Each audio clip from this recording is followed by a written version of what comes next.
Welcome back to Gaming Grounds. This is your host, Action Jack. We're getting very, very close to my live stream that's going to start here pretty soon. I would say probably in the next week or so, but I'll definitely keep you all posted over on Twitter. But nonetheless, the conversation today is centered around Nintendo Switch 2, or let's just say the successor because we're not certain of that name quite yet. Either way, I know what you're all here for. So I have this video playing in the back from Genkai, who were at CES along with, I believe, other manufacturers making accessories or showcasing accessories for what they believe to be would be perfect fit for the Switch 2. Now, I'm going to have this continue playing, but I'm going to go over a few key things and why I want to make this video. I've already made some posts kind of hinting at what it is I'm going to talk about right now, but I thought it'd be a little bit better, be conveyed better with me doing it in video form. So to start off with the accessories that we saw, just kind of seeing, I guess you could say accessory makers and companies have these 3D molds, or in Genkai's case, they said that they bought it off the black market or bought it from somebody that they knew. So they have like a real deal Nintendo Switch 2 or the successor, however you want to label it. Now, that's very interesting. That is a very, very big gamble as a company that you can take, because for all we know, this may not be exactly what it looks like. It may not be what it looks like at all. We really don't have a clue until Nintendo themselves come out and say what it is and showcase what it is. You can look at every rumor, you can, look at every leak or whatever the case may be. We had tons of them when the Switch was coming out. Everyone believed it to be that Hey Arnold shaped device at one point in time. But it wasn't until Eurogamer came out and really showed us, along with, I believe there were like some Foxconn leaks based off of drawings of what the device itself really looked like when we went into actually seeing these devices go into the assembly line. Excuse me.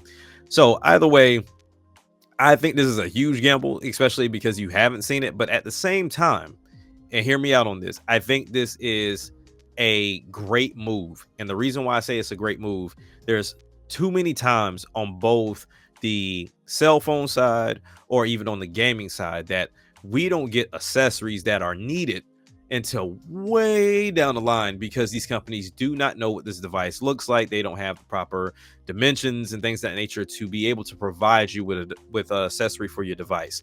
In this particular case, much like myself and other people that have mentioned this, if this is the right design, if the Joy-Cons are still the same but just bigger, it's still missing some form of grip on the back of it for you to hold it comfortably. That's why you see companies like Benbach that get a chance to sell these third-party devices that people prefer over the Switch Joy-Cons. Or even when you look at Hori, they came out with their own Hori Split Pad Pro that people put on their Switches to substitute for what the Joy-Cons were, because it's just not a comfortable device to hold in handheld, which is one of the 3 form factors that you can actually utilize for this device. So I like the fact that they have these interchangeable I guess you could say grips on the back end for you to actually use and be able to make this a comfortable hold for handheld. And it looks like it has some form of protection on it as well, which doesn't seem like much, but there is something there for you to actually hold on to and then possibly protect from any dings or scratches and things of that nature. Now, like I said, we have this constant issue when it comes down to when cell phones come out. I think for the longest, whenever I wanted to get the Flip 6, except for like a few from like Casetify and from D brands and things of that nature. Like there are only a handful that really have them, so they can kind of corner the market, and they tend to charge you $50+ for said accessories until the Amazon accessories start showing up that you can get for like 18 or 20 that are about the same quality. So I like the idea that when I go and purchase my Switch 2, I already can visualize and see the accessories that I may want, so that way I can go ahead and do one big purchase up front. I can go get my console, I can get my games, and I can get the accessories along with what I'm pretty sure they're going to have, screen protectors as well, for me to be able to protect my screen. If you were to see my Switch right now, I have my screen protector on it. I have the Hori Split Pad Pro controllers on it. I even have cases for it because at one point in time I went with uh, what is the name of that company? I'm blanking right now. Anyway, I went with another company to actually get some form of grips or some type of hold for the Nintendo Switch because it's not comfortable to hold for me. So all in all, while I think this is kind of scary for them as a company because you're kind of jumping out the window on faith of what you purchase and what you've been told as the consumer, I love it solely because I already know I have some accessories ready to go out the gate when I get my device, and I can go ahead and pre-order the device, get my accessories so they're here before the device shows up, and then bam, there we go. Like I have them ready to go. I can do everything because I hate making Amazon orders and then getting everything in pieces. Similar to what my Ambernick, I got my Ambernick, then I got the screen protector, then I got the case, and then I got the actual silicone cover to cover it. It's the most annoying thing. But either way, this is something that is very interesting that we're looking at. But once again, this is to be seen if it's true or not until Nintendo shows us what's going on. So I want to move over to the social media concerns about this in particular.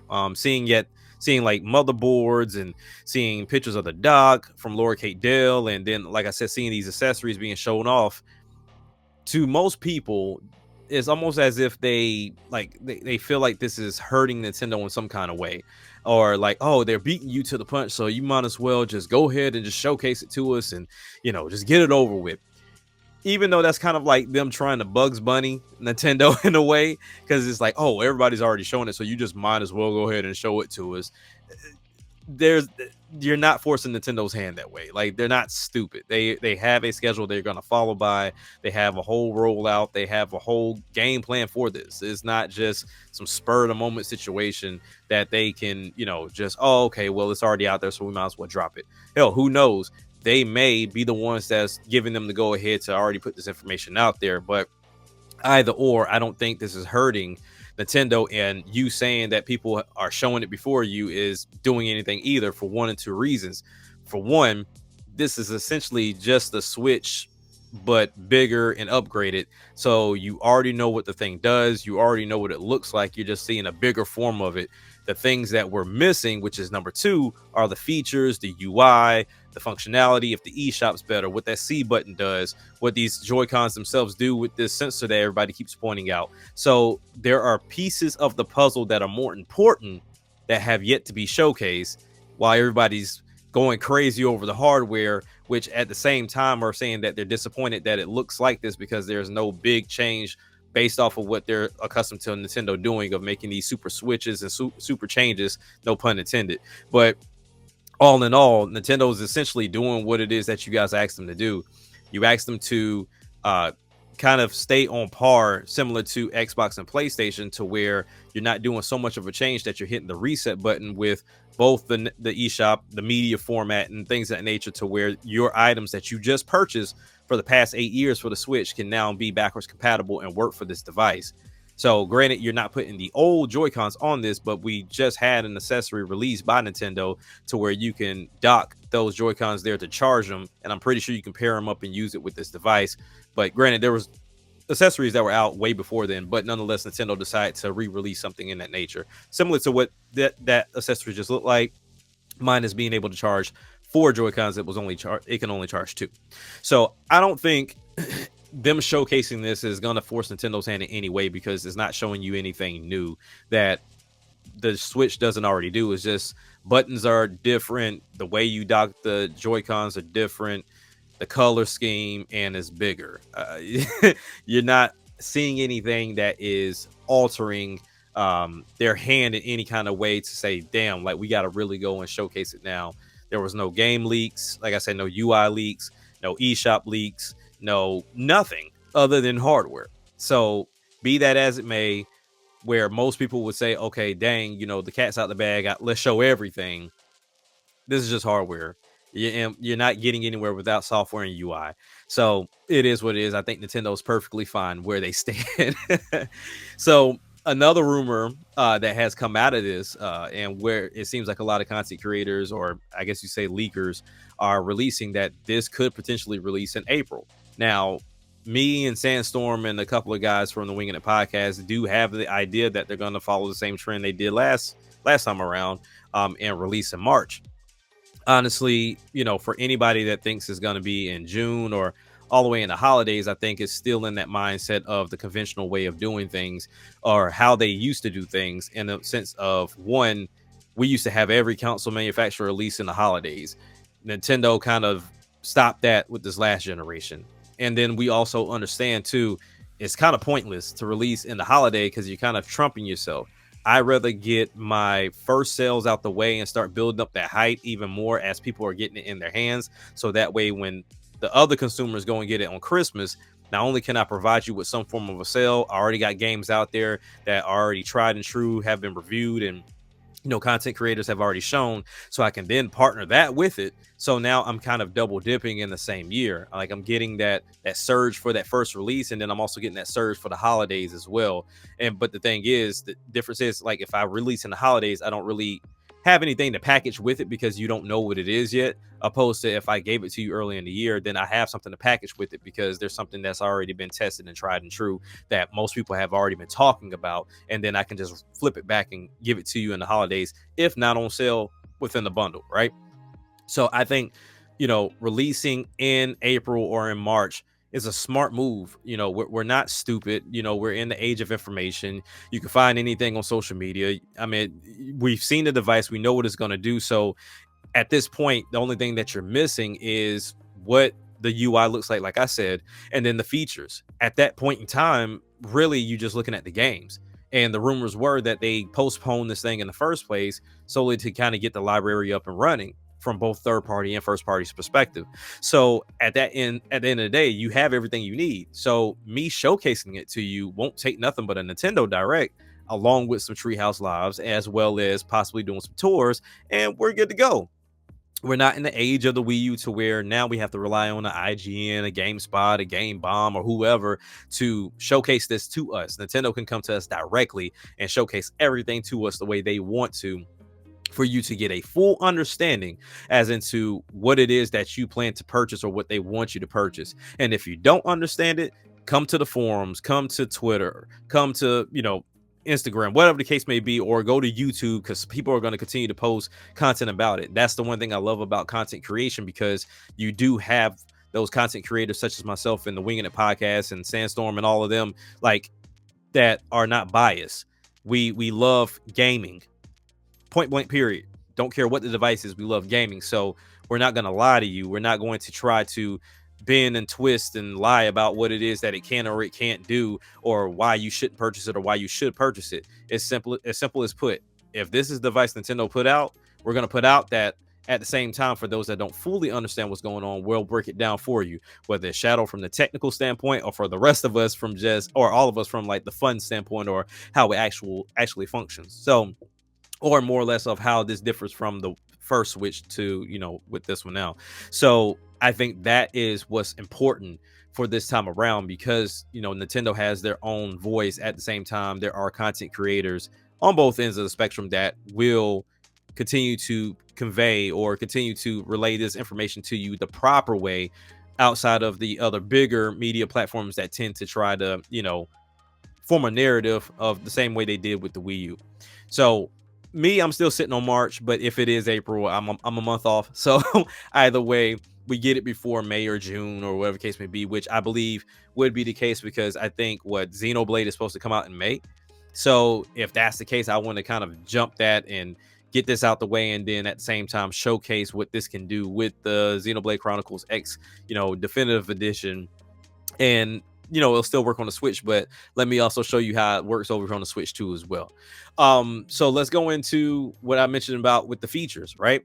We don't know what this thing can do other than play video games, and that it can be in tabletop mode, dock mode, and also handheld mode. But when it comes down to features, what I would like for it to be able to do is, one, have a form of Miiverse, which there's a rumor for that as well, but we've been clamoring about that for ages at this point.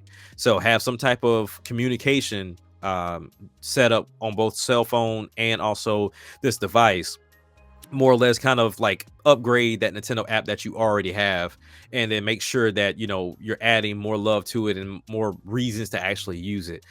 So I would like some social media aspect to it, to where as a gamer, as someone that owns this device, as someone that has those games, I'd rather talk to you than someone that's like, oh, this is a stupid game, this is a kiddie game, this is this, or this is the greatest game ever, and you haven't even purchased it. You're just looking at Metacritic scores. And I'd rather go to the person that can post videos, that can post gameplay, and they can do it right there on that filtered um platform, opposed to going on Twitter, where I can go from, hey, here's this Switch game, to people in the comments going, oh, let's look at Shawty shake a behind on here, or somebody getting slapped, or somebody fighting on some World Star type stuff. So it's better curated, if you will. So that's one feature. I'm still on this boat for the whole Wii U setup as well. But I will alter one thought process that I had in my previous video. So I mentioned in my previous video that I didn't see a way for this C button to shoot a video to the TV, because there would never be a host for the Switch itself to shoot to. I want to switch that and say there is a host if they find a way to have it feed to the dock via whatever wireless connection, and then the dock will feed to the TV via HDMI. So I think that is still a possibility, but then also I still stand by the possibility as well as using that C button to connect to a Switch or a Switch Lite or OLED, and then put this Switch 2 within the dock, and that be the host to project to the TV, and you just use those older devices as a controller, where you can then have that screen. Now, I feel like this is something that can, like I said, is going to be optional. It doesn't have to be something that's required, but it also adds like that other piece for those developers that want to be creative and continue to add to those games. So if we look at, like we said, a Wind Waker, if you brought it over to the Switch now, I think it loses some of the great functionality that it added on the Wii U with the gamepad. So that way you don't have to pause and make all those switches to your layout. You can just do it right there on screen. It's the same thing when we talk about ZombiU, of having to look down at the gamepad and make all those changes. We look at Star Fox on the Wii U, same thing. So it's those functional pieces that, while you can bring that game over to the Switch, you're kind of losing the love and the idea and the true purpose of that game when you bring it over without that functionality. So I think that will still be a pretty dope idea to do it either way. So whether it's the feed a signal to that dock to feed to the TV, or have a Switch Lite, or OLED connect with the two, and then the two itself feeds to the TV from the dock, to be able to use that functionality for those games. And what's a perfect way of showcasing that come up this month, and then here comes in May, we see Xenoblade, and it says, hey, look, yep, this is the definitive edition, but we did not take away the map function and the communication function that was on the Wii U gamepad when it released on the Wii U. It's right there. Nintendo's right there, man. I don't even want no residuals, man. It's right there. But all in all, with all of this being said, from the accessories being released, to the banter back and forth and the concerns on social media, to the possible release and the lack of features that we haven't seen, state of gaming, I think this is all tied up into the state of gaming right now. People want Nintendo to come and inject life within gaming. Now, I'm not saying that there isn't any good games out there, but if I told you there were 500 games that released this year, or last year rather, you really probably only picked up 2 or 3. And that was based off of interest, or even based off of Metacritic scores. So in reality, you have developers making games, consumers not really taking chances on anything that's outside of a realm of a review, and there's no excitement within the space. It seems very dead. It kind of reminds me of what most games look like, a very dreary grayscale type games that we have, very zombie apocalyptic shooter, is all doom and gloom. So when we think about Nintendo, we think about family, friends, fun, quirky ideas, gimmicks, something that becomes industry standard after a while. So when I look at Nintendo and I say, yo, you just had a banger with the Switch, but what you did with it and kind of ushered in this hybrid era where now everybody and their mama making one. Now, how you gonna take it to the next level? I already see from a physical standpoint, you made improvements to the things that were issues, but really, in essence, you did it in the OLED on the OLED with the kickstand and the Joy Cons themselves, what have you. Now you're taking this to a step further. Now, tell me what you're gonna do with these games after that. So I think that's what people are clamoring for. Not to mention the software. Like, whenever you think about Nintendo, you think of Mario, you think of Zelda, you think of Mario Kart, you think of Smash Brothers.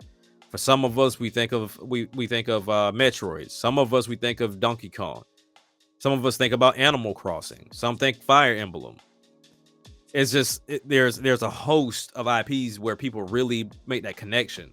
For me and my son, when the Wii U came, Splatoon became that. Now we could possibly get a Splatoon 4, ARMS 2. There's games that they could really put on your radar, not to mention possibly new IPs. So people are looking for that injection of color, that injection of fun, that injection of love, that injection of creativity from Nintendo, but now it's in a handheld form. Well, I guess you say hybrid form because you can dock it as well and get what everybody claims you need, a 4K 60 with some games, because Nintendo themselves can't say this is going to be 4K 60 because they don't control all video games. They can just give them what they need and see if they optimize it to do what it needs to on the device. But all that to say, their features alone, along with the form factor of this console, is what could truly bring some life back into gaming. Like I said, I'm not saying there isn't any good games, but when you got two devices that are essentially the same freaking device, you got PC that's still PC, and only some people are going to tinker into PC, because just like now we got the 50 series that just, or 5000 series, excuse me, of Nvidia's cards that are getting ready to come out. Now everybody's trying to like, oh, do I trade it? Do I do this, and this? And in reality, it may not run the way you want it to run, because either A, you don't know what you're doing, or either B, developers haven't started developing for it as of yet. There's probably still developing for the 2000 series cards. So that's what I'm saying. Like, this is going to be a closed off device that can be created for. There's not a developer out there that's creating PC games for one PC rig. And then when it comes down to Xbox and PlayStation, we all know what we get. It's the same games. So at the end of the day, Nintendo, once again, in a way, kind of has to be the savior. So at the end of the day, I think that's why people are so up in arms to see it. But then at the same time, we know some content creators just do it just because they want money. But all in all, most of us, for the gamers and also the content creators that are gamers, we want to see life come back into the gaming space. And that's just being real. So whenever this thing gets announced for pre-order, my Switch, if my feature that I was talking about earlier doesn't work, but if it doesn't have that feature, my Switch, my Xbox Series X, and my ROG Ally are all getting traded in for this thing. Get some games, put the rest of it on a gift card, and be able to utilize it later. So yeah, man, that's what I wanted to do. That's what I wanted to say. And it's been 23 minutes worth. So yeah, without me paying for the subscription with Twitter, I would have never gotten this off. But I like talking about this either way. So y'all let me know what you think, man. How do you feel about this? Do you feel like Nintendo needs to go ahead and talk about it because this happened? We're on the 8th. That rumor said that we were supposed to get something on the 8th. I've heard absolutely nothing. So that goes to show, like, rumors are going to be rumors. But all in all, I mean, are you excited for this? Are you looking forward to this? Are you getting rid of anything for it? Do you plan to have this as your main and only? You want this to be a secondary? Like, talk to me. Let me know how you feel about this, man. But once again, it's been your boy Action Jack. Be on the lookout for the live stream or news about the live stream coming up pretty soon, man. So I'll catch y'all later. Peace.